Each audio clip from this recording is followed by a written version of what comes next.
Hello, I am a researcher from the Squid Research Lab, where we study mysterious squid that can change into humanoid form.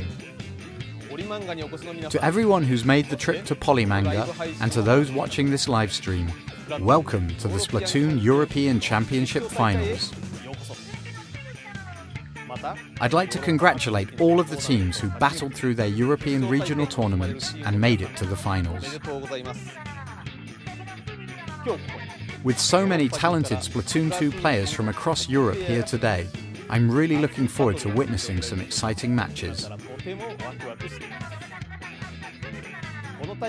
The winning team will be invited to E3 2018, which takes place in the United States this June. There, they will participate in the Splatoon 2 Worldwide Battle event. To all the teams here today, give it your best. We will be watching from the Squid Research Lab in Japan and cheering you all on. It's been around 8 months since Splatoon 2 was released, and we've had so much incredible feedback from fans all over the world. I'm very grateful to our fans in Europe who are playing and supporting Splatoon 2.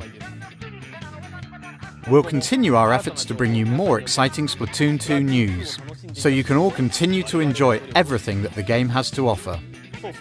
By the way, many of you may have heard, but recently at the Squid Research Lab we've also started taking a keen interest in the octopus.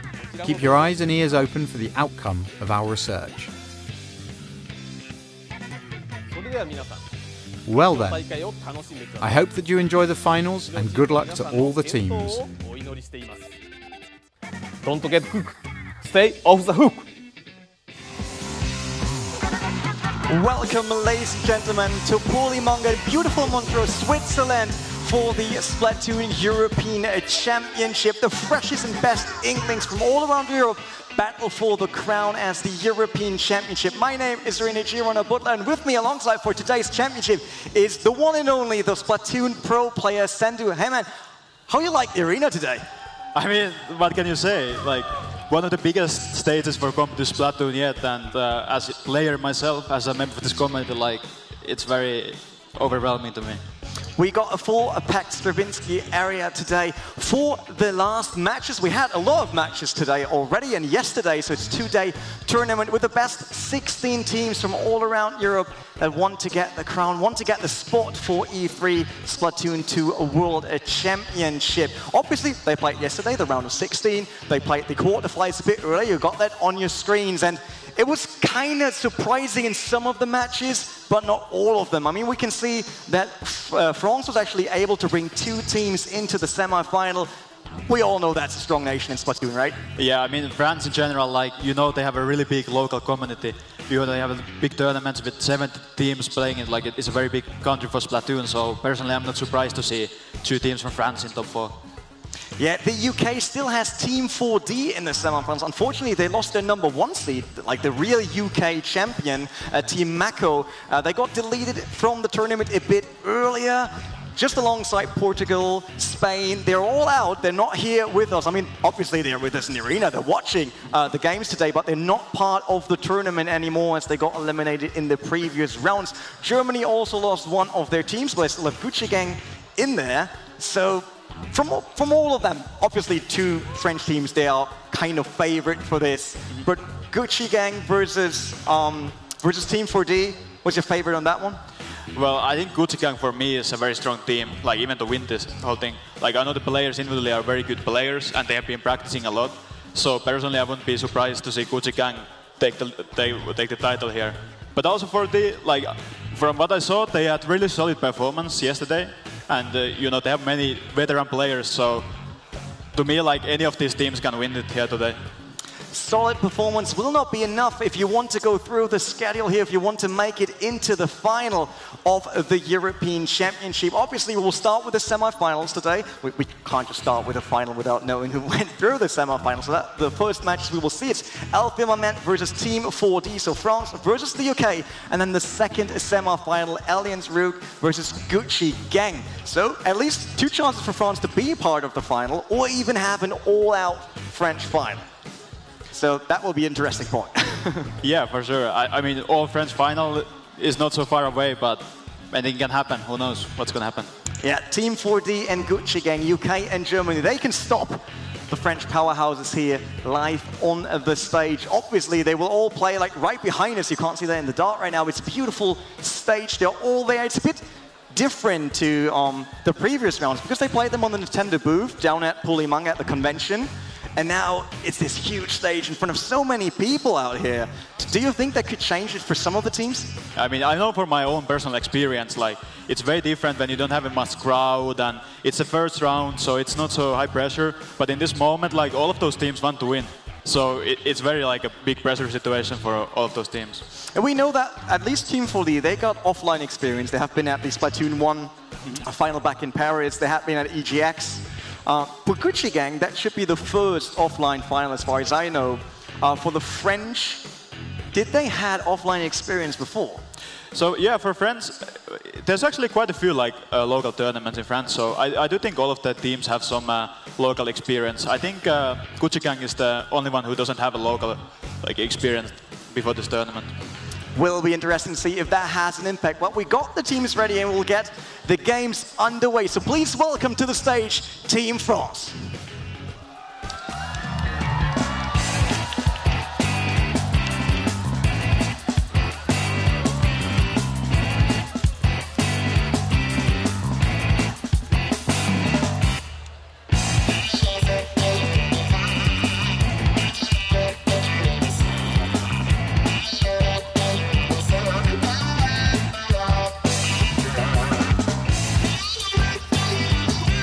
Like they're a bit shy. But fans are ready for Elfie Moment, the first team of the French squad here. Still two of the teams in the semi-final. And I mean, if they don't want to go to the stage, we could just grab the spots. Yeah, do a good old 1v1, get something like that. Yeah, but people don't want to see me getting wrecked easily. Well, that's the. I mean, this will probably be, if it's Rainmaker, it's probably done in 20 seconds. Yeah, it might not be a very climatic grand final, but maybe we have to do it. You need to play the other way around on the controller, like this, upside down. Yeah, and I play normal. I mean, that might be a secret strategy that no one has figured out yet. So we had some cool strategies in the previous rounds already. There's one player that actually has his controller built in a sock. He says he has better grip on the controller. It's a sock troller, so we now call it. And it's a lot of creativity in the Splatoon community, right? Yeah, well, I saw a picture of that, and I was personally a bit shocked, to be honest. But you know, whatever works for you. And personally, I mean, look at that! Good. They made it. They definitely got some support here in the audience. That's for sure. But obviously, they also have an opponent here, and that will be the legendary team of dudes. So welcome to the stage, Team 4D.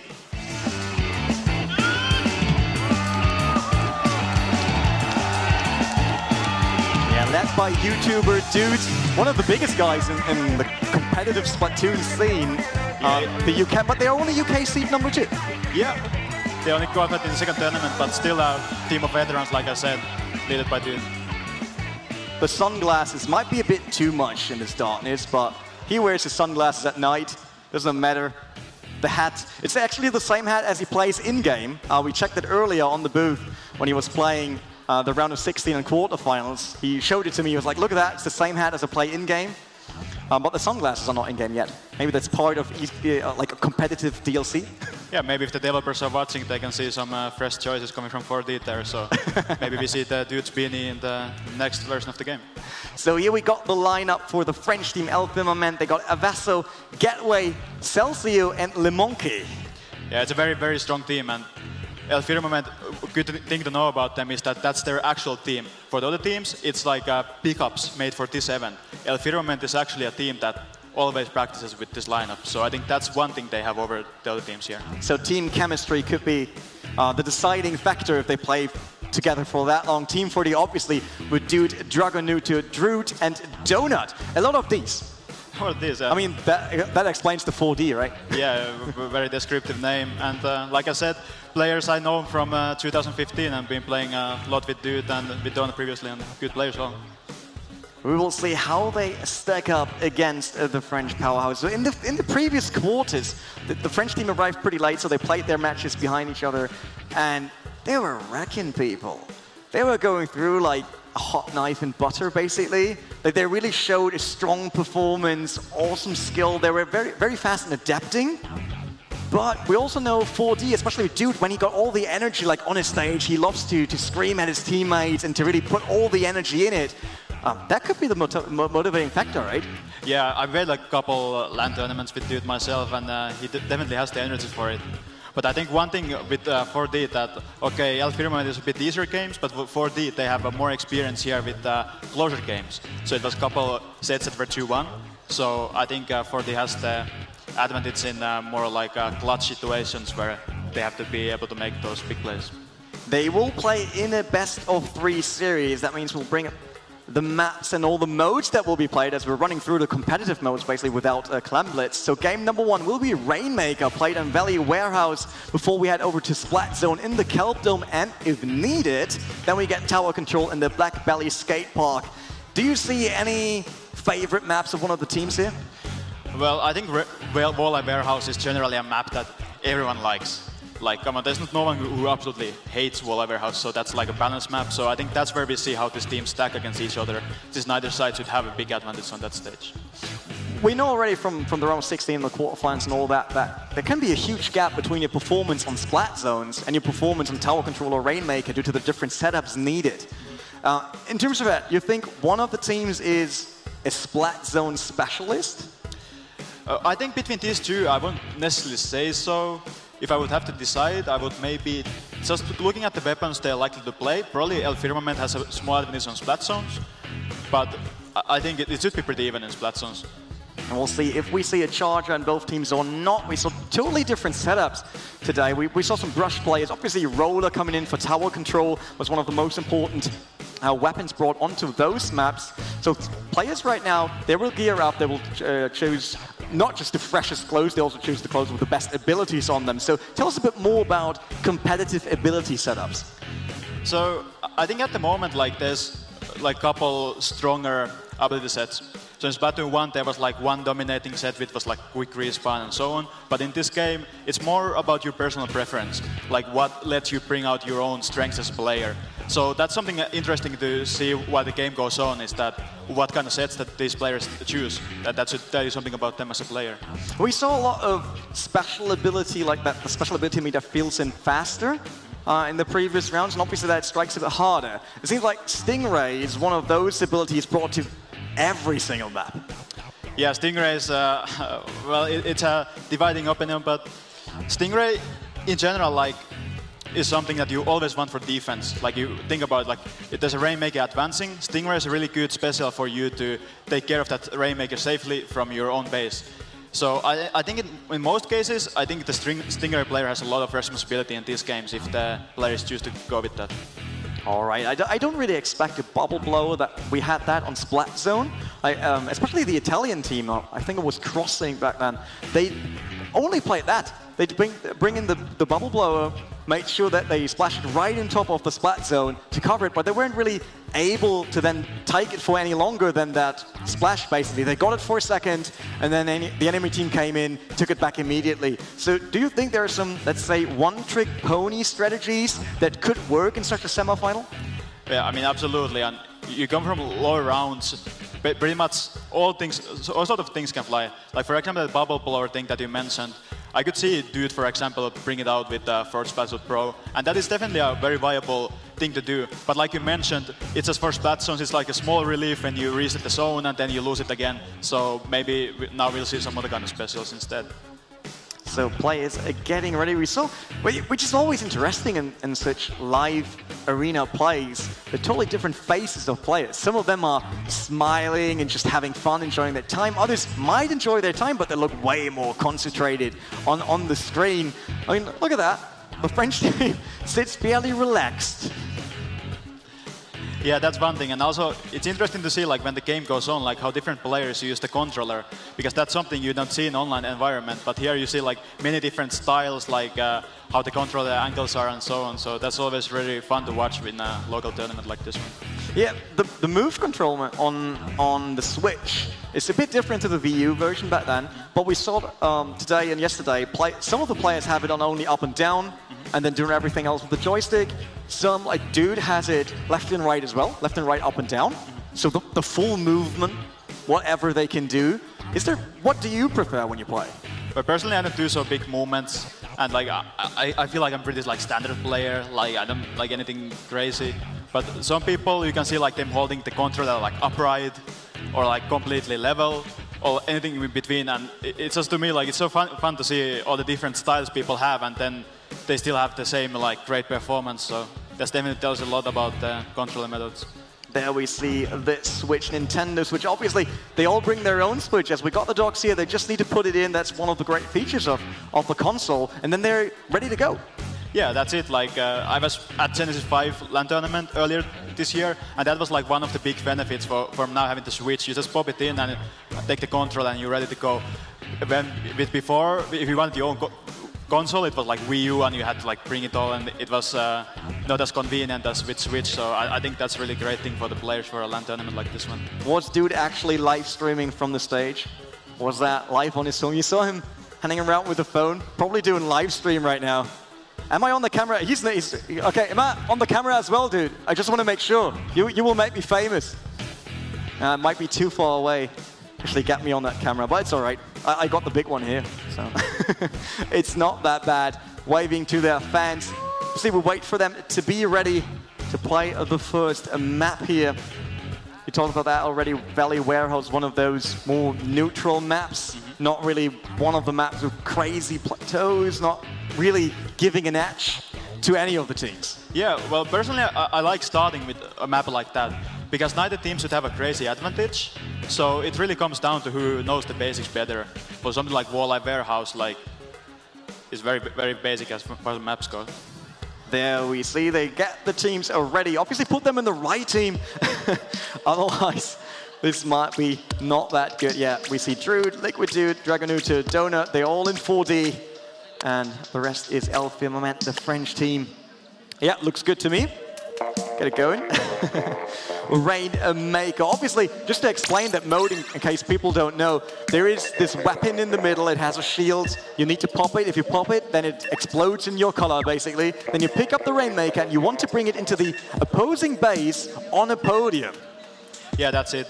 And especially in these high-level games, you normally don't see the knockout coming out. Like I talk about, Valley Warehouse is pretty neutral map, so it's quite hard to knock out. So for high-level teams like this one, it usually comes down to points. So you gotta be smart about, do I go for the points early and risk getting wiped, or do I play more careful push? So that's another thing to look out for. Yeah, always interesting to see how much teams like invest in the build-up before actually taking the Rainmaker. Same for tower control. Like, do you pick the objective immediately and try to rush through somewhere, or do you try to make sure that in coverage is on point, that turf is the way you want it to then set up your route? I think in general, like that's one way that you see how well do these teams coordinate. How fast do they pick up the Rainmaker? Because with teams that aren't as used to playing together, you see that they have like a kind of like a fight, like, do I pick the Rainmaker? Who picks the Rainmaker? And you waste like valuable seconds like this. So you definitely want to pick up the Rainmaker as soon as you have advantage, so you can get those points early on. Will be interesting to see which team got the upper hand today in the match. We saw some teams that had a very good first push with the Rainmaker. We had down to 19 today. We saw down to 1.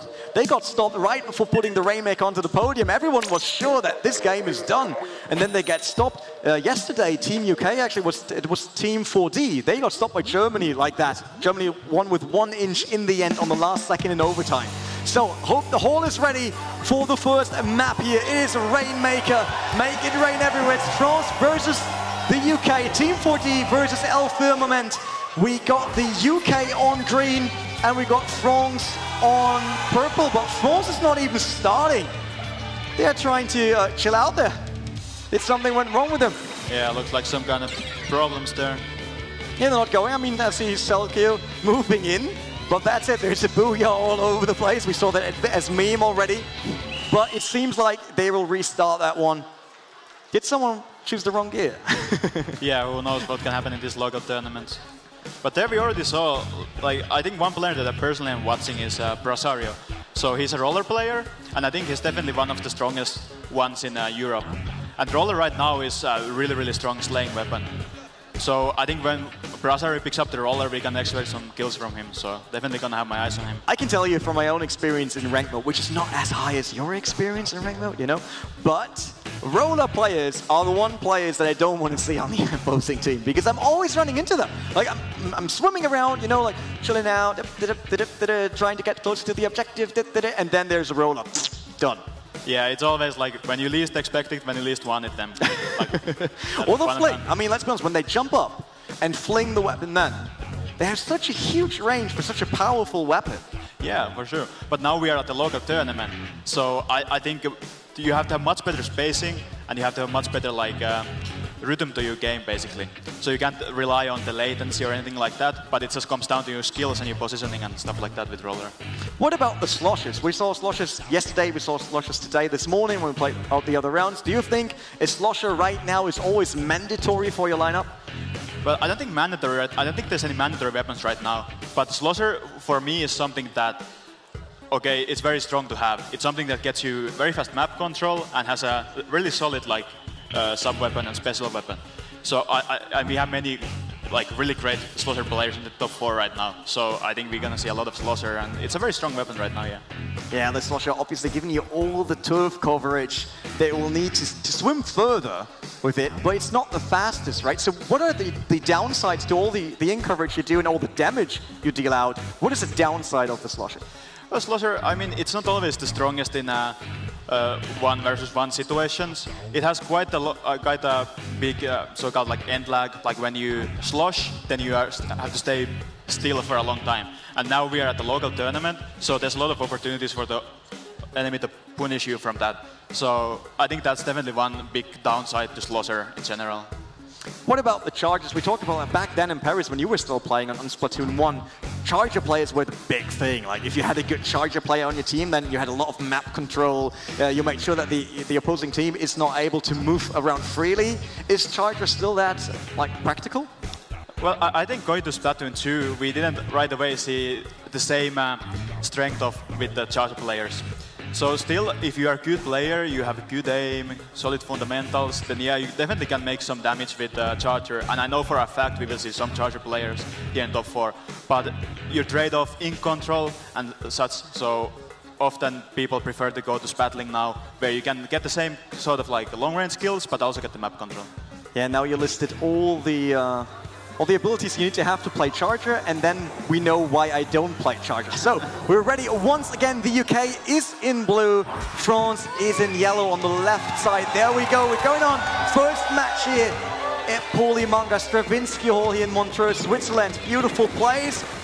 The shield's not popped yet. Both teams actually going very aggressive in there. We didn't saw that in the round of 16 that both teams actually tried to fight for the pop off the shield. It happened now for the Team UK. We see all of them, one place, no one going for the outside. Yeah, so it's very important to get the first pop as you get map control. As you can see, for this right away getting out firmament players after getting that map control from it, and they can start the early push. Dragonuta now onto the Rainmaker with help of Dude that actually covered the right side of the map. They lost the Rainmaker right after that. 73, not that quick, but it seems like they will leave the objectives to the same player all the time because Dude is always rotating around, like left and right. Yeah, Dude is the kind of player that goes everywhere, but I want to highlight the very good flank by Getway there with the mini Spatling and getting the Rainmaker. Was really big play by him there early on. And Rosario here with a splashdown made sure that the enemy is getting splatted. They had the reset of the Rainmaker, so it's dead center. Again, it's now going to move for Team France. They're 91. Obviously, they want to move through. There was the Stingray coming in. Also, the Rain 84 still. Liquid Dude tries to get that support of the Stingray to move onto the objective, but it seems like he doesn't really know where to go.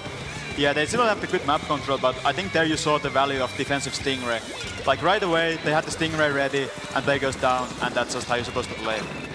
Dude, probably in the very bad spot. A lot of opposing ink around him. Yeah, there comes the splat in. I mean, there was no way to go for him. It was yellow all around, but still the UK popped the shield. Donut now onto the Rainmaker. Try to switch sides here to avoid the French team, but he ran into a defensive that was just set up for him. Looks like a trap. Yeah, Donut was a bit alone there. They need to have more players with her and pushing with her, so that was a bit maybe a panic push there. Very close match so far, 73-84. So the aim is either to bring it to the podium or actually get closest to the podium. So the French team is the furthest away with 84. And the UK is a bit closer with 73, but now they get it moving. Look at that, 44. They're down below 40 with that last push. There was the podium just around the corner. Yeah, they had a really good coordination with the specials, which is exactly what you need to do when you're pushing. You need to have many specials going on at the same time, and that is exactly what the Firmament did there. And they're going to get like even more points. Oh, double by Dragonucci. Had the chance for a triple, but got stopped by the opposing forces. Druid now moving in. They want to make sure that they get the Rainmaker here because it's so close. It's down to 17. Yeah, 17. It's not a game-winning push yet, but it's a pretty solid one. And now 4D really has to make a good push of their own. We see Druid basically using the Rainmaker to clear some space left, right, and center. Did not really decide where to go. He needs to defend himself because his team is currently not around him to help him out. Where's the rest? Presario with the roller. Splash down. This won't work. There was a wall in between them, and he gets the splat from the Rainmaker. Yeah, now we need to see 4D have some better coordination with the Rainmaker user. He's been too alone with a couple times they tried to push. Actually, he is in a very narrow spot just around the Rainmaker. They still have the Rainmaker somehow close to the center, so it would be a good chance here for the UK to push him over. Look at that. The France is in control of everything around the Rainmaker. Yeah, right now. So we see Dude doing a flank here, but he's kind of alone. I don't know if he's going to make anything happen from it, but yeah, right now the map control is definitely in Firmament's favor. Obviously, time runs down, but they waited until the reset of the Rainmaker to make sure it's the furthest away from their own spawn. Druid coming from all the way back. UK down by one player right now. So someone is respawning there. Yeah, right now I think 4D just needs to take a small moment, gather all their forces, push together with specials. They don't have map control, so if they drop in one by one, then it's already game over. Presario has splashdown ready, especially in such a narrow spot. That's a great special ability to have. Awesome fling with the roller there to get the enemy. But still, the Rainmaker is waiting in the middle, the last 42 seconds. If no one pushes with it right now, then France would win with 17-73. Yeah, you see how Firmament is getting those picks, and that's so huge because 4D can never push with 4 players up, so it looks like a very difficult game for them right now. Yeah, they would need to get overtime. They would need to grab the Rainmaker and then force overtime onto Firmament, the French team. But it seems like right now they didn't really found the right way, while Dragonucci gets a great splat here with the Splatling. But still, that's too far away from the objective. The last 10 seconds. Can they make anything happen right now, or do they give away map number 1 here? We will know in 5 seconds. There's the rain coming in. Donut still on the top of the plateau, but it seems like the French team can support it. Yeah, they're defending the Rainmaker dead center, making sure that Team 4D does not touch it again. Yeah, very dominating first game by Firmament. I think 4D had much chances to get a good push going. I think for the next game we need to see better team coordination from 4D if they want to take the next map. Yeah, they would need to take that next map because it is a best of 3. Means if they lose map number 2, that will be done and dusted for them. They made it to the stage, which is a good thing because they all wanted to be here. They all wanted to play in front of the live audience. But I'm pretty sure that Dude does not want to stop at semifinal. I mean, no one wants to just go to the stage and 2-0 and out. I think they definitely want to win the next one. And it's Splatoon Skeletron, so it's a very different map. So I think it's a good chance for them to show us a different kind of game than the Rainmaker Warehouse. Everyone hotly breathing once again here on the French side. They need to stay concentrated. They got one map, but obviously one map isn't enough to proceed in our semi-final here. They're in a good spot, we know that. With 1 up, you can feel a bit more relief, but let's be honest, if you lose that map, the whole momentum shifts onto the opposing team. Yeah, that's the thing with Splatoon. You can never be too sure about your victory. Sometimes it looks pretty good, and then things happen and it suddenly doesn't look as good anymore. So you need just to lose your concentration for 30 seconds and you see that the tide have turned against you. Dude giving the last tips here, it seems. His whole team is really professional. Those guys know how to do that. Obviously the girls as well. And we got a lot of mixed teams in compared to Splatoon, which is something I really, really love because it shows that they can all compete on the same level, which is great. Yeah, it's been like one of my favorite things about the competitive Splatoon as well, that there's been a many gold players, and as we see here, many gold players that play at the very top. So that's always great for me to see. It will be the Kelp Dome. Splat Zone's obviously the next mode. Quite different because there's no objective to move.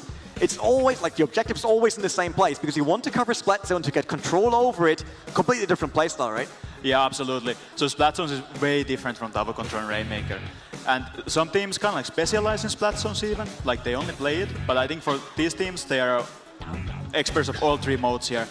But again, like we talked about, it can be a very different game than the last one here.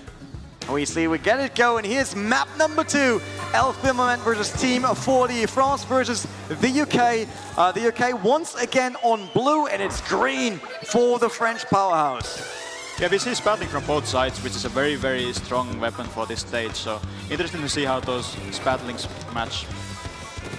Yeah, a lot of color being shooted already, but no one in control of the zone. It's quite 50-50 basically. Right now going back and forth a bit for both teams. Get Axa on the top, Liquid 2 trying to move in. Great splat on the outside of the Splat Zone. He's now on the objective, trying to cover as much as possible, and the UK is in control of the Splat Zone as the first team here on the second map.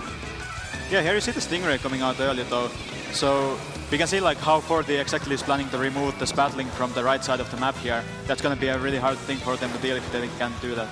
Get Axa got pushed back a lot due to all those bombs being thrown. Dude might be in problems there, but he got the baller to save him there from the splashdown. Still wasn't enough. He got splatted in the end, but they're down to 63 already. That was a really, really good reaction by Dude. Like those are the kind of reaction that really like separates like good players from top players. With that, they are allowed to stay all 4 players alive, and now it's looking really, really good for 4D at this moment. Yeah, using his own special ability, not for attacking as he normally does with the baller, but to just stay alive and try to delay as much as possible on the objective for the enemy team. Right now, it seems like the French team is struggling a bit. They weren't in control of the zone once yet, but they finally got it. Just jinxed it here, and they start to count down their timer. Obviously, it's now 20 plus 61 on the UK side. Yeah, very, very strong hold from UK there for the first one, but now we'll see how UK can do retaking, since that's a very different area than just holding zone.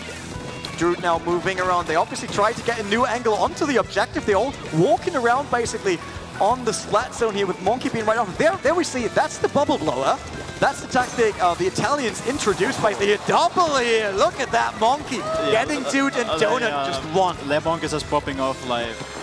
I saw this guy do some insane stuff in top 8, and it seems like it's just continuing here. Yeah, it seems like that is a normal thing for him to get in the big splats with doubles or even triples here. Dude, once again, getting not the upper hand in this fight. Yeah, it's not looking very good for 4D at the moment. But very good kill by Druid there. If they can just ink the zone, it's not enough. But look at that. They just got it once. They only needed it once off the hands of the Team UK. That's how good the teams are. Like, UK had it under control for so long, but give one chance to the French team, and you might end up with losing the map. Yeah, absolutely. And there we saw 2 different specialties for Splat Zones. One is taking it back, and one is holding it. It seems like UK was pretty good at holding it, but just for taking back, they weren't able to coordinate it as well. So we got the winner of the first semi-final. It will be the French team. I'm not sure about the name here in the lower right. I think it should be Elfirmament. But Team 4D is eliminated. Dude didn't make it into the final again after EGX, the big letdown when they lost. And Mako actually grabbed the title on EGX, with Team 4D being out of the tournament on the first round, actually against Team Mako. Yeah, I mean, that just tells you how good the top 4 is. Like, all of these teams are really solid teams, and Elfirmament especially just showed their strength in that game and going to grand finals with a clean record, so that's pretty impressive to me. That is true. We'll say goodbye to the sunglasses here and the hat. I'm feeling kind of sorry. I like him as a personality on stage. Look at that. Always looking fleek. On point.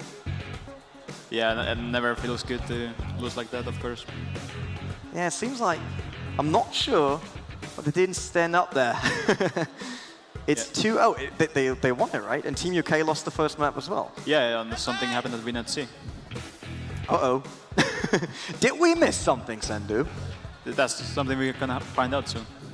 You should find out. I just act like nothing happened, and I'm always in control. We'll just roll with it and see where it leads us. Well, that was a great first matchup. We saw like the UK had that splat zone. I actually thought they will take it, maybe in the first push. They didn't. France came back. So it seems like from the perspective of team moral, they're really stable. Because we know there could be teams that are panicking. You win map number 1, and then you have no chance to get that splat zone off the hands of the enemy. And then they start panicking, starting to rush in instead of trying to synchronize their attack again, go for a different angle. People could lose their heads about that. We know that. But I mean, it's a very like high-pressure situation when you look at that splat zones and you see the counter ticking down. And in that moment, for many players, it can lead to a more panicking decisions. And that's bad in this game because you want to, of course, coordinate well with your team. Right? You have to go in with all 4 players. If someone's panicking, then it's not 4 players, it's 3 players. If 2 are panicking, that's only 2 players pushing together. And for me, for 4D, I would have wanted to see more team coordination, more pushing together, more pushing with specials. I didn't see that in those games. Is that because, like, obviously that's the image of 4D, but they get carried by Dude a lot normally?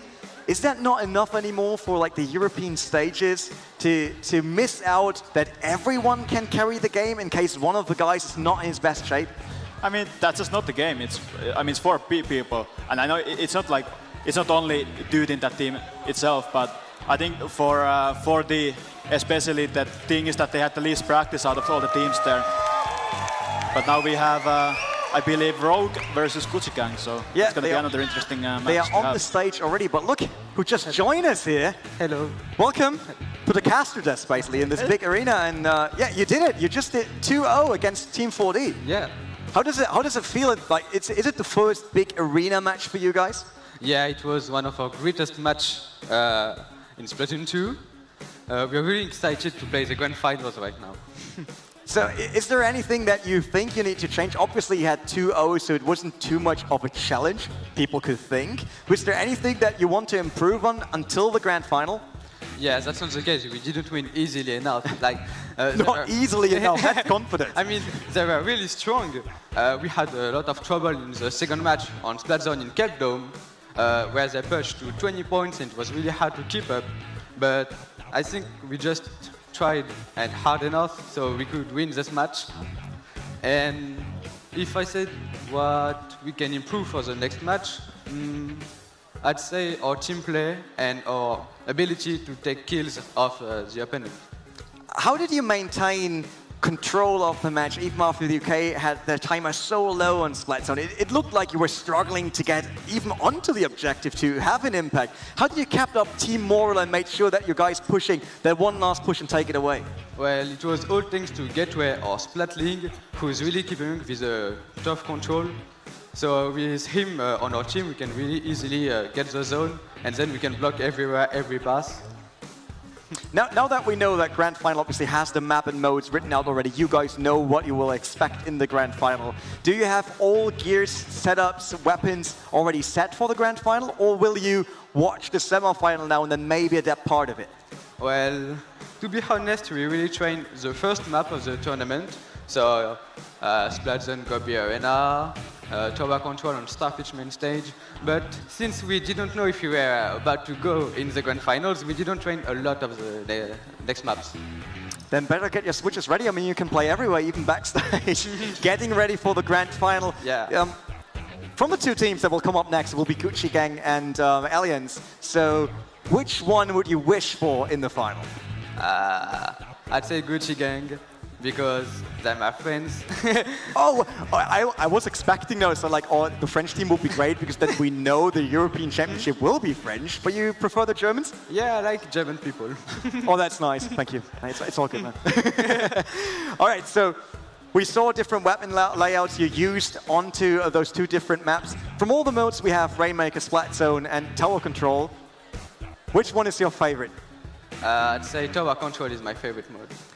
Tower Control. Okay, we will see what happens in the grand final and which map they might take in the grand final. But it's time to get the new teams onto the stage, and they are all ready. So we will have on the left side that the guys in blue. That is the French team, and right on your screen right now.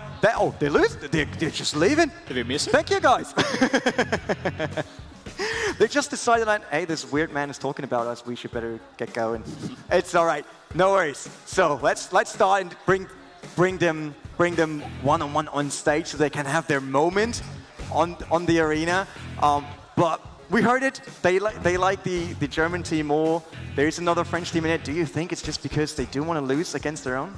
I mean, I don't know. For El Firmament, they have more experience playing against Rogue, but at the same time, Rogue has more experience playing against them. So maybe they don't want to play against an opponent that knows them too well. So that might be one reason. Yeah, that could be one of the reasons, but please welcome on stage the second French team. It's Alliance Rogue.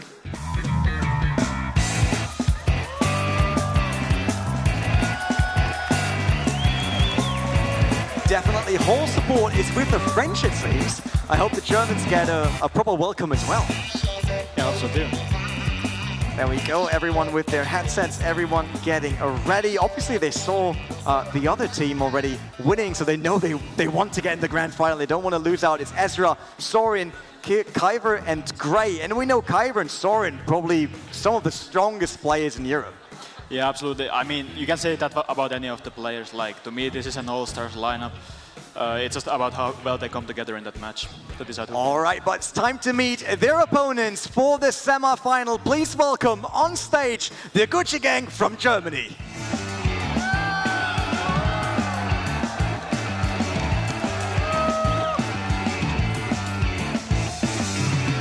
German efficiency, just right onto the seat, getting the headset on. Let's go. They're not waiting for anything. Gucci Gang, WADSM, Majin, Kaito, and Echo. Yeah, that's another very strong team. Like I said, Rogue is an all-stars lineup, but this might as well be. And especially like Majin is some player that I will definitely watch out for. He's one of the strongest Rabbit players since Splatoon 1. So it will be interesting to see how the rest of the team comes together. Gucci Gang, obviously seed #1 from Germany. They won the German qualifier. I was there back then in the studio when they took it. It seemed like they were under control of most of the matches, but as soon as something happened that they weren't expecting, like losing out on a certain objective, they might start to struggle a bit. But we're back. Map #1. It's Rainmaker. It's the warehouse. It's France versus Germany. And we got Germany on the pink side and the French team in, what, green tile? Greenish color? Greenish color, that's all right. Both, once again, going very aggressive for the objective. They're not waiting like in the round of 16. Kyver now rotating up to the platform, trying to get around to WADSM. But there's another player waiting for him. There's Echo on top of your screen. He will get Kyver in a fight. You're trying to get him away from the objective. So far, no one even touched it. Yeah, so we saw the Rogue get the first Popters, they get the map control, but different thing happened than in the 4D versus Firmament game. And instead, Gucci Gang got the small advantage after that. WADSM brings the ball, no splat with it, so control is with the, is that the French team? Yeah, they got it, the French team got it. Sorin playing the front row for the Rainmaker. Didn't really pay off. There came the Stingray in from Germany. We talked about that super important special ability, and it seems like they just used it in the right moment. Yeah, I mean, that's like the perfect defensive Stingray, and you can see the power of it. Like instantly 2 players go down and the push is done. And that's a really good play by Germany there. Currently, Ezra and his team, they pushed it to 48, then the reset came in. From the German team, they made sure that it gets back all the way to the dead center, but we can see map control there is definitely with the French. Yeah, absolutely, and it's looking pretty good for Alliance Rogue now. If they can just make a one coordinate push, it's gonna be a... Oh, Kaito with the jetpack gets Ezra. Yeah, he tried to get him mid-air, but there was no chance. Echo, sneaky, just going in there, getting the Rainmaker, getting it going in the direction of the French powers, off the French podium. They're going over the left. It seems like all of the others are to the right, but they splattered the Rainmaker right on top. Here we can see Marcin use bomb rush right away, but he goes down. That's a very common thing that teams do, where they dive with the Rainmaker, and then you have the Rainmaker set, you can instantly pop it with the bomb rush. So that was really strong thing that I tried to do there. We had a full team blow, basically, so Germany had to respawn with all 4 players. Look at Echo with the charger taken one by one. They're really being the defensive tower they need there. Yeah, well, we talked about the charger and how good it is. Well, I think Echo has showed how good it can be if you know what you're doing. Still the Rainmaker wasn't 40 for the German team. So they took the lead with that one push, but 48 and 40, we're not talking about crazy numbers yet. Yeah, this is not a game-winning push yet. So I'm still excited to see that one big push coming in from either of the teams. And right now it can be really either of them like. Kaito got the jetpack, used it for the first splat with his teammate there. There could be a triple in there for them. He gets Kai with it. I think there was Sorin on the left, but he couldn't really get the shots connecting for that. Who got the Rainmaker? Rainmaker is with the French squad, or was with the French squad, but dead center again, so not really getting any points in. The baller, I think that was WASDM. Yeah, nice play by Kiver there, dealing with the baller. And this is one of those things that show you an expert player. The Rainmaker to the right side, so not respawning. They probably wait for that, or wait it out somehow.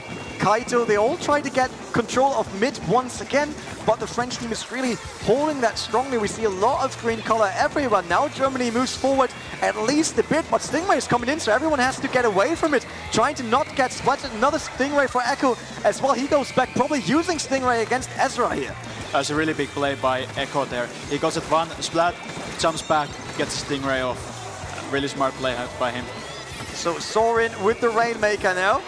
France is getting it to move it once again. That was the middle, so they finally crossed it. He needs to avoid the Stingray. Look at him dancing left and right, but it was splatted in the end. Yeah, you can see the difficulty here. Every time they're pushing, Kuchigang has the Stingray at ready, and it's very hard to push at that situation. You have to hold control for a long time to make a push despite that. We're below a minute, and Germany could take this map by just 8 points. In case Kyver and Sorin and his teammates are not able to get it now, it's respawn in the middle. They used the suction bomb to get it off quickly, but is that enough? It's another 36 seconds to go. They're now getting it moving. There's the 48 on their... Oh, they get splattered right on their own marker. Yeah, they still have the ink armor to work off with, but then again the bomb rush is coming off with matching, so... Kyver, very strong 1v1. We saw that there around the corner. Mason got it as well with the blaster onto him. He gets Sorin and Gray, a double coming in for the Germans. Can they pop it and close it? But it's 35 for the French team. They made it happen. They now need to carry it all the way over to the map to make sure they win. Big lead they need to take. It's only 35, so... Yeah, but still they need to get to the 40 first. It's 3 seconds, 2 seconds. Obviously they get overtime if they're still in possession of the Rainmaker, but if it gets popped once, it's done and dusted here. They still have it. They're still in the middle. They try to move everywhere. Now they have the Stingray ready, so now Kuchigang has to move if they want to keep this game going. Who got it? It's Echo, and Echo gets spotted in the middle, and that means Alien Group, the French team, gets map number 1. Yeah, that was a very back and forth game, but I think you saw the expertise of Rogue there at the end, since at the very high stress situation they were able to keep it calm and get that one crucial push which won us the game. So. A very, very close map here. Both teams actually had what it takes to win, but at least from my experience, from seeing on the map, it seemed like the French team was better in making sure that turf is covered. Yeah, I think so too. But for me, Kuchigang saw some better objective play. Like, you could see those Stingrays coming off from Echo, and they were really big in making that game for them. But now it's Splat Zone, so there's not the objective, so we gotta see what Kuchigang is able to do here on Splat Zone Scope Dome. Yeah, are the Germans able to take game number 2, map number 2, to actually stay alive in the semi-final? Or will we actually have in an all-French grand final of the European Championship? I mean, I'm pretty sure they got the support of the whole for the all-French lineup, but I would like to see a mixed nation final. Yeah, I mean, Splatoon European Championship, so you would hope 2 different countries in the grand final. But like we talked about, France is a very strong Splatoon country, so it would be well deserved for them. Definitely, we don't need to talk about that. They came here, they showed impressive performance. They never really struggled in any of their matchups so far. Not that they have been easy matchups, but they showed that they can do. It's not like a lucky shot. We saw the German team against Team 4D. I think it was Hello that faced Team 4D. And they just got one map off the hands of Team 4D with a very lucky last push on overtime and took it away, and then next map they got smashed immediately. So that never happened to the French team. They never took a map just out of a coincidence. Yeah, I see what you mean. Kelp Dome it is. Map number 2, semi-final, and number 2, still France versus Germany. The French are ahead by 1. They could eliminate the German Squid Squad here if they take Splat Zone fast enough. Soren, Ezra, Kaiva all moving in, but they got Kaito, WDSDM, and Echo on the other side. Seems like no one could get the upper hand here in the skirmish. Yeah, it seems like Kuchigang is going down though, but it's sort of like 2v1 in the middle now, or 2v2, so we see who is able to catch the control here. Who will be the first one to take the zone? There's the rain coming in, helping out here. We got the French on green again and orange. That is the color of Germany right now. They are the first to take the zone, but hey, we saw that in the other semi-final. It doesn't mean anything. Yeah, but there's a small difference here. Watson goes down with the rain cloud there at the end, I believe. So now they're already down a player when Rogue makes their first push here. Yeah, everyone is back. Soren obviously got the roller ready, brings it into the objective now. They try to take it away, he tries to get up to get as big of a splash as possible, and he did, losing control for Germany, but it wasn't enough to take it immediately. Yeah, so they were trying to coordinate the specials, but I'm guessing it just didn't quite work out like they thought it would. Kaito got the splashdown ready. Currently they're leading 61 to 100, getting spotted mid-air. Very good splat pleasure in there. Major now walking around. The Germans are doing good here with the splat zone. Seems like that's more their mode. They're getting out Gray on the outside, and I think there was Soren just around the corner as well. Kaiba moving in from the opposing angle, and it's 40. Yeah, it's been a pretty good game for Kuchigang so far, and I think big factor here is Machin and Rabbit Blaster. It's a very strong map for Rabbit, and I think Machin has been putting in some work. Look at that Margin with the matchup against Kyber. His teammate helped him out to make sure that Kyber's can't also get Ezra. That are 2 down from the French team. 3 in total right now. It's 1 versus 2 we had for a very short time. Majin on it, and Germany takes the map number 2. They stay alive, bringing us to map 3. Yeah, that's what we want to see. But I think here we see Gelblom, how hard it's actually to get in. Even good teams struggle with it. Even good teams have problems getting the all 4 players pushing together. And we saw it in the 4D game, and we saw it now again. Yeah, it is the first time for us here in the semi-finals that we will go to map 3, which means we will see tower control as the deciding map, which is more...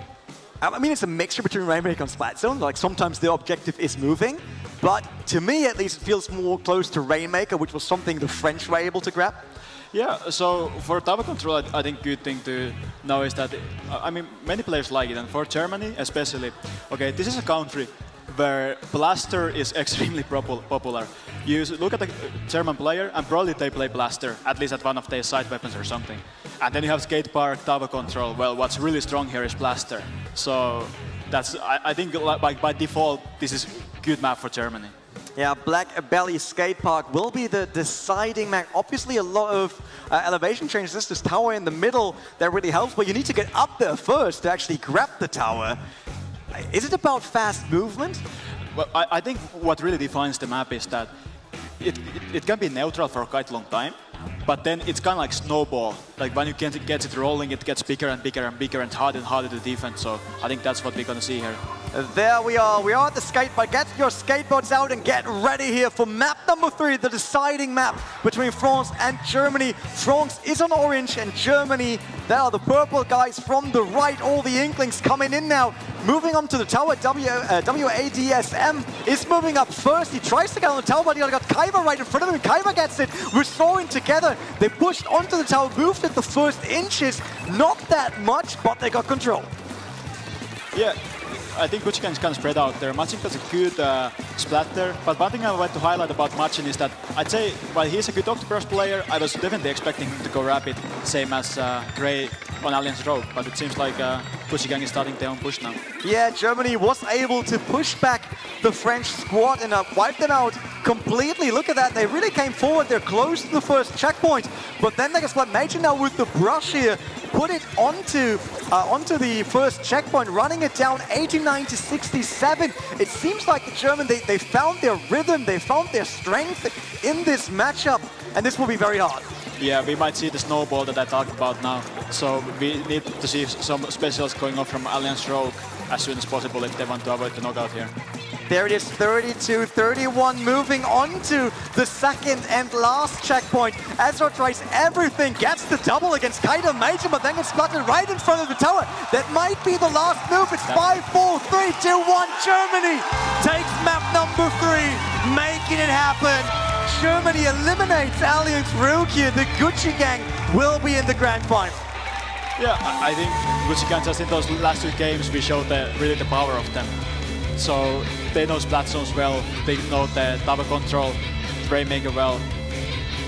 What a matchup. They got behind 1-0 on the first map, then they took the second, got all the momentum on their side, and then took the game on map 3, eliminating the French squad here, and we got the mixed up grand final. Yeah, I mean, that's great to see. You know, there's probably some German people watching, there's probably some French people watching, so now we have a representation for both of those, so I think that's pretty great. Will be exciting to see how the grand final now looks like, because like I said, the Gucci Gang in the previous matches, to me, they didn't look as much in control as the French are. The French, Moment, obviously, they want to win. Both want to grab the trophy because it's all about going to Los Angeles for E3, participating in the Splatoon 2 World Championship, facing the biggest teams of the world. Obviously, that's something everyone wants to do. They want to represent their nation there, but both teams also can struggle sometimes. The Germans more lately, the French look better. But it's a grand final, it's a live audience, a lot of pressure on those shoulders. So that might be an interesting one here. I think one thing about Gucci Gang though is that they've been playing harder opponents in this tournament. Like Rogue, to me, was my favorite to win this tournament so far. Well, Gucci Gang just took them out like no problem. And before, I believe they played Team Mako, which is another like top contender for me personally. So while El Firmament has had very solid games so far, I don't think they have had as many like those tough games, which is like they need that experience right now in the grand final if they want to win.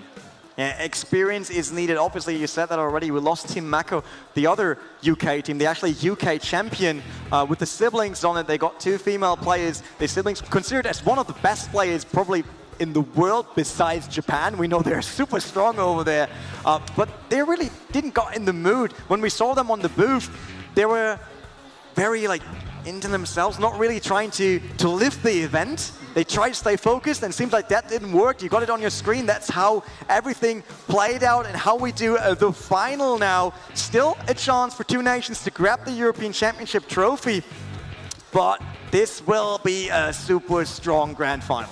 Yeah, I think this will be a great set to watch. Like El Firmament, Gucci Gang, both of those phenomenal teams, and personally I can see either of them take the trophy here. Yeah, the trophy, obviously there is a cool trophy at the end. We will have that moment where we've got shown finally that trophy that is there for the European Championship. And it will be one of those moments you don't want to miss. I mean, obviously you can be proud of making it to the stage already because there are 16 teams of the best in Europe. So you made it to the stage, but then being so close, being in the grand final, it's sitting there like, I could go to LA, I could have the World Championship on my hands to do something with it. And then losing it, that hurts. I mean, personally, I was in the same situation 1 year ago. We actually had a French team go last year when we had the Go for Splatoon Grand Finals. And then we had Rising Moon, which is also a French team, which actually had Ersa, that is now eliminated. But we see the strength of the France's like year after year. But yeah, losing a Grand Final like that, it's really tough. So I don't think any of the players come here to grand final to lose. Like, that's not a possibility. All the teams are ready. Gucci Gang, obviously, they stayed in their place because they just played the semi-final, and now we go into the grand final. It's map number 1, our last match of the day. El Firmament from France versus Gucci Gang from Germany. The Gucci Gang on green, while we have the French team El Firmament on blue. Yeah, it's pretty standard lineups from both teams, what we've seen in the tournament before. But again, by default, I would say this is a pretty strong map for Gucci Gang, and just looking at those weapons they have available. It might be a strong map for the Germans, but it was France taking the tower first, moved it back immediately, so not much going on. But look at that, look at the in-coverage done by the French team. That's huge, because they got the wipe, but they're also pushing forward very fast, so they get the map control. You look at how the whole base for Gucci Gang is blue right now, and that is not the color they wanted to be. Stingray on the German side helped them to stop the tower right after the first checkpoint, but first checkpoint is done, something the Germans didn't achieve yet. And again, like, I keep repeating it, but the strength of the Stingray in defensive pushes, it was very bad for Kuchigang, but one Stingray and they're back in the game. Monkey and his team, they're all pushing it forward to 63, getting spotted on the way up the ramp there. Echo waiting on the other side with Kaito to stop them, to build up a defensive line here to make sure that Elfimant cannot move further in their territory. They finally get it over the line, you get their tower moving in their direction, but the French coming back, there was the rain helping them out a lot in that center. Yeah. I think it's been a super strong start for El Firmament so far. And I think one thing they have over Kuchigang is map control. They have the minis battling that can put a lot of ink down for their team, which makes it easier for them to move. So I think that's one thing that El Firmament is doing right. Echo being a friend of plants and trees here, with working on top of that tree, but still his team is trailing. They only got 99 so far, 63 on the French side, and it does not look like the French want to give up that at all. They want to keep it pushing. They once again push it over the middle, right into checkpoint 2. That's where they want to go. Get Axe is there already on the plateau, trying to keep the blue ink there for the French team, so his team can move more freely. They are at checkpoint 2, but currently there's no one to possess it. Yeah, we see the Stingray coming off again, and that's been the theme of the game so far. But one thing I want to highlight is Getway minis battling, how he's playing it very aggressive. It's not typical for minis battlings. But for Getway, he has such an expertise over the weapon that for him it's possible, and I think he's had some great results with that weapon so far in this game. Germany with the ink armor wasn't enough for Echo. Brasario stopped him with the roller right on top of the tower, and they're getting it done in their way again, but there's still 3 German Major now onto the tower. WADSM tries to get Brasario off with the roller. He really needs to stop him, but Brasario gets the split on top of the map. Echo moves in, and France pushing it back once again. Yeah, here we see the strength of the roller. It goes around the map so fast. So even when you have your headset on, you're calling out where the roller is going. Well, he moves so fast that it's very easy to lose track of them, and that's when really dangerous things can happen for your team. Kaito had the chance for a double, at least got one. That is enough. Double wasn't possible. Majin needs to get away, otherwise he gets splatted easily. Towers once again dead center. Celsius falls for Majin.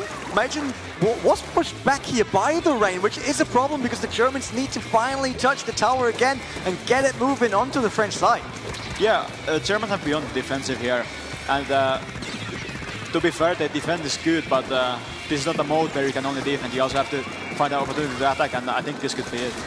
Bomb ending it there. Brasario has the high ground, but wasn't enough. Still getting stopped. Celsius trying to super jump to get away from Echo's Stingray there. Germany finally getting it moving onto the way of the second checkpoint. They're sitting on 66 compared to 54 on the French side. Brasario also falls to Kaito. Great movement here, left and right, trying to be in control of the upper plateau here. There's one sneaking through, he couldn't stop them, but he now gets it. Get Axe is done. Majin falls onto the tower. They're getting pushed back from the tower, but they made it. 53. With just 1 point, that was a really, really clutch moment for Kuchigang. They all go down, but guess what? They got the lead, so good job by them. Yeah, now France has to push it all the way back in the last 40 seconds to regain the lead here on map number 1 of the Grand Final for the European Championship. Echo with his Charger still trying to make sure there's enough way for him to move in and out, because Charger, you're a bit unmobile, that's the problem. Is he building up Stingray right at that's it. So the game is about to end, so what Echo wants here is a Stingray, so they have a strong defense here. Last 15 seconds, but the French are moving into checkpoint number 2. No, they're losing it on the last 13 seconds. They're just in front of their own target. They could still do it. It's 7 seconds to go. They're on their checkpoint. They could run it down. They will not do it. They could stop. Germany gets them right on the checkpoint, ending it 1-0 for Germany. I mean, we could have thought of like a closer game to start Grand Final with. First we see Kuchigang take the lead with just 1 point, and then at the end, almost El Firmament taking it back, but just barely stopped. So I think that's gonna tell us how close this Grand Final will be. That was the crucial stop. France was on the tower, they had it moving, they were sitting exactly on the marker, they only needed 1 more push on it. And then Germany was able to stop that in the very last second. Yeah, to me Germany in that game was like a bottle that you're shaking, and first nothing comes out, and then the the cap goes off and everything comes out at once and they get the one good push. And guess what? That's enough. They have Echo, who is excellent defensive player, and he does a lot of work for them when L3 is trying to push. Yeah, in terms of time in tower control, like how long they control tower, I'm pretty sure that the French team would be ahead. They were way more in possession of the tower. They had it moving way more often, but it was Germany that pushed it the furthest, even by 1 inch. Yeah, well, that's it. Like sometimes these games come down to just 1 point, and that's Splatoon, I think. The French, they're not giving up yet. They're concentrated. They want to take map number 2 and take this to map 3. But it is the chance for the German team to end the grand final here with a 2-0 against one of the strongest teams in Europe, obviously, since that's the final of the European Championship. But do you think, like normally we say, you win a map, you got the momentum on your side, but now you also got the pressure. You know that you actually have it in your hands. Yeah, I think the pressure thing is also to be considered, but to me, Kuchigang, they came from semi-finals straight to grand finals, and they won the last 2 games of the semi-finals. So for them, the momentum has been building up for some time. So to me, Kuchigang definitely has the advantage here.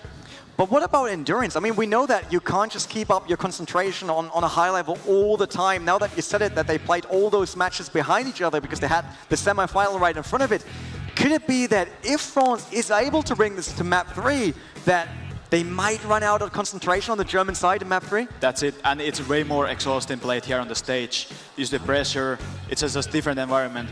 Where you at home, then okay, you can play longer time, you can play 2 hours, but here 20 minutes is 2 hours to me. There we are. Monte Maria is the Splat Zone map number 2 here. Germany is leading by 1 in a very, very close match on map number 1.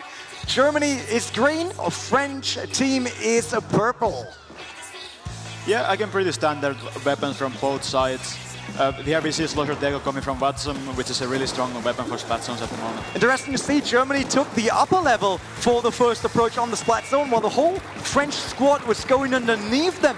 Get access still on the Splat Zone, but W80SDM moved in, got the Splat, made sure that they got one of the 2 zones, because this map is special, they got 2 zones. They got 2 zones, and like you talk about, they got the high ground there at first, and it's very impactful on the stage. You want to hold those crates around the mast, that way you can easily paint both zones, and that was what Kuchigang did right in there in the first push. Down to 66 already. The French team needs to push them back. Firmament needs to push in right now on both splats, at least one to take it away, to make sure the count is not running down, and they do. But Germany got it back right after, especially with Echo helping with the charge on top. W80SDM is on the forward push, trying to push the French back to their own spawn, and this looks very good. Could that be too much? Could the loss on map number 1 be too much for the French team? 25, but they get finally stopped. Yeah, now they need to make something happen with those specials. We saw the bombers come out. Very good control by the French team there, ensures that they won't be knocked out early. 75 plus 57, that makes it a bit hard enough for the Germans as they lost control. They gave it for just 2 points onto the French side, which will delay their win, so to say. Like, it takes a bit longer now, but they look in control, even with Monkey trying to avoid all the Stingray. He doesn't get splatted. Oh, he finally falls to Echo. Echo not giving up with that Stingray. He wants that splat. Now with the charge on top level, obviously that gives him the best overview and most range. Yeah, right now Firmament needs to stop getting picked off right this. They need to get 4 members together, get a special push going, but it's just 20 points remaining. It's not looking too great for Firmament at the moment. Still 3 minutes to go, but the timer runs out on the German side. They might take map number 2. They could be European Championship. It's the last 4 points for them. They do it. They do it on map 2. 2-0 against France. European champion will be Kuchigang. Yeah, I'm not surprised personally. Very strong team, and they saw in that grand final just how strong they are. Look at that, they are the winners. They took it 2-0. No one really expected it to be a 2-0, but these guys, these young people over there on the stage, they made it happen. They finally have a bit of relief, you can see that. It's like, ooh, all right, we did it. We finally managed to get those important rounds. Is it because they started slower and became stronger and the French were strong all the time? I mean, to me, Kuchigang, like, they had the advantage in those clutch moments. So they always made the right plays on the right time. But I think one thing I want to highlight is that Machin and Echo were also in Paris 1 year ago, when we previously made Splatoon 2 World Championship, and back then they couldn't win it, but this time they came back and they're the champions. So I think that's pretty great that they were able to make a comeback like this. Yeah, great match we just saw in the grand final. And obviously, that leads us to the big moment, the trophy moment. So please let me introduce to the stage David Heim from Polymonga. He will give over the trophy to the winning team. That will be the one big moment for the Gucci gang here. So bring the trophy on the stage. There we see it. Also the jersey of the champions. They will get a new jersey for the World Championship. The Splatoon 2 World Championship over in LA. Yeah, they didn't struggle with their lineup on the map, but they struggled a bit here to get done for the trophy moment. But there they are, they get the jerseys. That will be their new jerseys for the next stage. They made it. They went through the German qualifier, they went through the European Championship, and now the World Championship is up for grabs. Yeah, for sure. Personally, I'm very happy to see the development of Gucci gang. Like, I know they did a lot of practice in preparation for this event, and trophy lifting moment. The crowd loves them. That was the great last match. You can see it, the jersey wearing trophy, basically. The trophy of the European Championship for the Gucci gang, the German seed #1. They took it here 2-0. Very favorable team. Yeah, absolutely. I just love how it looks like, it's blowing away, basically. But that is it. That was the Splatoon European Championship. Let's recap it once again. We had all the qualifiers all around Europe. So many teams participated, tried to actually get to this event first, the Switzerland event here at Polymonga in Montreux. They had to qualify for that. Then the top 16 teams, we flew them over here, had great 2 days. They enjoyed the time. We enjoyed the games we saw on the booth all over the place. The public was able to visit all of that, to see all of that. And then this lovely moment in Stravinsky Hall, this great auditorium for the big European final. Great crowd, really, I love that. I have to thank everyone that came around for the European Championship or watched it at home on YouTube, on Twitch. Everyone out there, I can't say more, I just loved it. Yeah, personally, I'm very grateful that I was able to be part of it, spectating. And to me, seeing Splatoon on such a big stage, you see the potential, and yeah, it was a really great event.